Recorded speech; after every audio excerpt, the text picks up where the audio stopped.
Hello student, so our question is the difference between a two-digit number and the number obtained by interchanging the position of the digits is 54.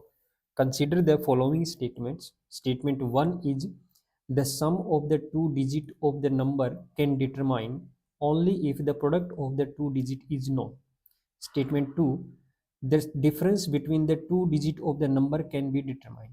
Which of the above statement is or are correct?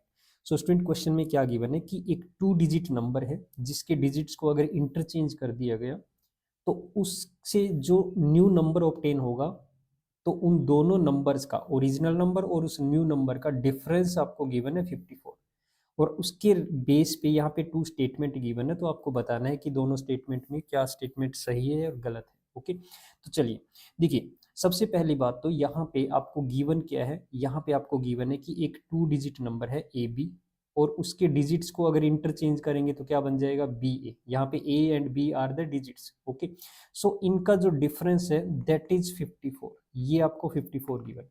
तो student आपको ये चीज पता होना चाहिए कि जब भी हम टू डिजिट नंबर की बात करते हैं, कोई भी अगर टू डिजिट नंबर की बात करते हैं तो उन टू डिजिट कोई भी नंबर है, जैसे ए बी कोई नंबर है, उसके डिजिट्स को अगर इंटरचेंज करने पर जो न्यू नंबर बनेगा और ओरिजिनल जो नंबर है उन दोनों नंबर का जो डिफरेंस होता है that is always in the form of 9n, यानी 9 का मल्टीपल होता है।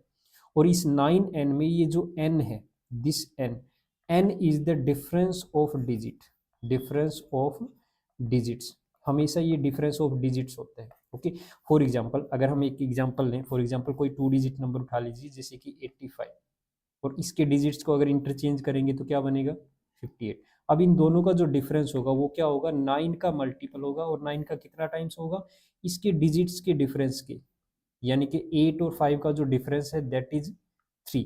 तो यहाँ पे n की जो वैल्यू है वो 3 होगी, यानी कि 9 इंटू 3 सो 27। आप डिफरेंस देख सकते हो, 85 माइनस 58 ऑलवेज विल बी 27। कोई और नंबर ले लीजिए, जैसे कि हमने लिखा फॉर एग्जांपल 73। ओके, सो 73 और 37, तो अब इनका डिफरेंस क्या होगा, यहाँ पे होगा 9 इंटू इन दोनों का डिफरेंस, डिफरेंस ऑफ 7 एंड 3 क्या है 4, सो 9 इंटू 4 36। तो आप डिफरेंस कैलकुलेट कर सकते हैं, 73 माइनस 37 विल बी 36। ओके, सो हमेशा टू डिजिट नंबर के डिजिट्स को अगर इंटरचेंज कर दें तो जो न्यू नंबर ऑब्टेन होगा वो और ओरिजिनल जो नंबर है आपका उनका डिफरेंस हमेशा 9n की फॉर्म में होगा, जहां पे n क्या होगा, डिफरेंस ऑफ डिजिट्स होगा। ओके, अब देखो यहाँ पे आपको क्या गिवन है कि a minus A B minus B A, इनका जो डिफरेंस है वो 54 गिवन है। अब ये हमेशा 9 इंटू एन की फॉर्म में है तो यहाँ पे क्या होगा 9 इंटू 6 होता है 54। तो ये जो 6 है that is the value of n और n क्या होता है आपका difference of digit. It means यहाँ पे a और b का जो डिफरेंस है दैट इज 6। ओके, सो हमें क्या मिला यहाँ पे, मीन्स हमें मिल गया कि a माइनस बी, ये जो टू डिजिट्स है ना आपके गिवन टू डिजिट नंबर के टू डिजिट्स है उनका डिफरेंस आपको मिल गया 6। You know the difference of digits is 6। ये आपको यहाँ से कैलकुलेट आप कर सकते हो इजीली। ओके स्टूडेंट, सो अब यहाँ पे देखिए अगर हम बात करें सेकंड स्टेटमेंट की तो सेकंड स्टेटमेंट तो आपकी करेक्ट है कि हम यहाँ पे difference of two digit of the number can be determine किया जा सकता है, जो कि 6 आ गया आपका। ओके, सेकंड स्टेटमेंट करेक्ट है। अब बात करते हैं फर्स्ट स्टेटमेंट की, the sum of two digit of the number can determine only if the product of two digit is known. अगर आपको यहाँ पे ए और बी दोनों डिजिट का प्रोडक्ट अगर आपको पता है, अगर ये आपको गिवन है, आप जानते हैं अगर इनका प्रोडक्ट, तो हम ए प्लस बी कैलकुलेट कर सकते हैं। तो बिल्कुल कैलकुलेट कर सकते हैं। देखो ए एंड बी यहाँ पे टू वेरिएबल्स है और इन टू वेरिएबल्स में ये एक इक्वेशन आपको मिल गई है, फर्स्ट इक्वेशन। अब अगर ये चीज आपको गिवन हो, प्रोडक्ट अगर आपको गिवन हो, तो ये आपकी सेकंड इक्वेशन हो जाएगी। और आप जानते हैं कि जब भी हमें टू वेरिएबल में कोई भी टू इक्वेशन अगर हमें पता है तो दोनों इक्वेशन को एक दूसरे से सोल्व करके हम ए और बी की वैल्यू कैलकुलेट कर सकते हैं। ए की वैल्यू एंड बी की वैल्यू दोनों कैलकुलेट की जा सकती है।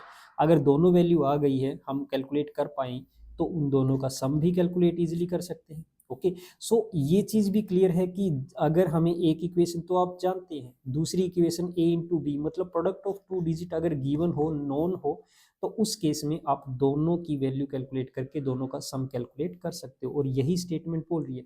बट इसमें एक प्रॉब्लम है स्टूडेंट, इस क्वेश्चन में थोड़ी सी प्रॉब्लम ये है कि यहाँ पे ओनली वर्ड नहीं होना चाहिए था। अब देखो, अकॉर्डिंग टू यूपीएससी आंसर की तो ये स्टेटमेंट दोनों ही सही थी, और इसका आंसर क्या है, ऑप्शन सी, बोथ 1 एंड 2, ये आंसर था इसका अकॉर्डिंग टू यूपीएससी आंसर की।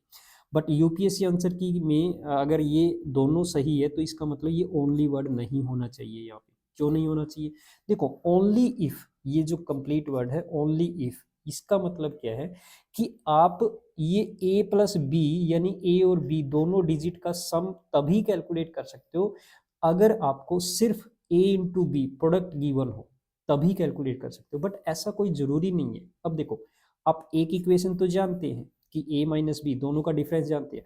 अब अगर इसी a और b दोनों वेरिएबल में या दोनों डिजिट्स के वेरिएबल में अगर कोई अलग इक्वेशन गिवन होती, जैसे for example 2a plus 3b is equal to 10 like this, इस टाइप की कोई इक्वेशन होती, तब भी तो आप दोनों इक्वेशन को सोल्व करके a और b की वैल्यू कैलकुलेट कर सकते थे, और उसके बाद उनका सम कैलकुलेट कर सकते थे।